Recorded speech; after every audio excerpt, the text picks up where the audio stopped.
President Trump has threatened to sue the BBC for $1 billion after it was revealed the BBC selectively edited one of his speeches. It comes after an internal memo leaked to the Daily Telegraph newspaper exposed a string of failings by the BBC, including edits of a speech made by Trump in Washington, D.C. on January 6, 2021. The BBC's flagship Panorama show was found to have edited two parts of the speech together to make it appear Trump had encouraged the Capitol breach later that day. They played the following clip. We're going to walk down to the Capitol, and I'll be there with you, and we fight. We fight like hell. But that is not what Trump said in the unedited version. Right here, we're going to walk down to the Capitol, and we're going to cheer on our brave senators and congressmen and women. The fight like hell line came a full 54 minutes later. Trump's legal team is calling for a retraction, apology and compensation by Friday. They said the BBC edited out Trump's call for supporters to, quote, peacefully and patriotically make your voices heard, and accused the BBC of maliciously making it appear that Trump said things he never actually said, in turn misleading tens of millions of viewers worldwide. Trump's legal team claimed Trump suffered overwhelming financial and reputational harm as a result.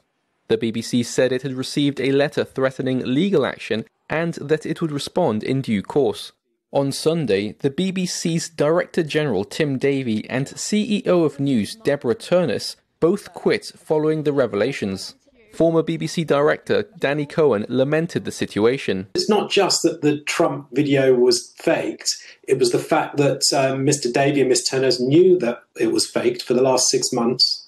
They attended a meeting 6 months ago in May 2025 when it was discussed, and they did nothing about it. They remained silent. The Panorama episode in question was broadcast a week before the 2024 US election. Reform UK party leader Nigel Farage claimed it amounted to election interference. Well, if I was the President of the United States of America, if I was the person making sure that the United Kingdom had security guarantees that meant that it could be defended, whereas on its own it would be helpless, and I'd been stitched up on the eve of a national election. I mean, people talk about election interference. What the BBC did was election interference. BBC Chair Jim Shah apologised for what he called an error of judgment. The apologising is for the way the team edited President Trump's speech to his supporters on January the 6th. The British government has said the BBC is not corrupt nor institutionally biased, adding the BBC must champion impartiality. Trump previously settled a defamation case against ABC News after an anchor falsely said Trump had been found liable for rape. Trump also settled a legal dispute with CBS News over an interview it broadcast on its 60 Minutes program with former Vice President Kamala Harris. He is currently engaged in legal action with the New York Times and the Wall Street Journal.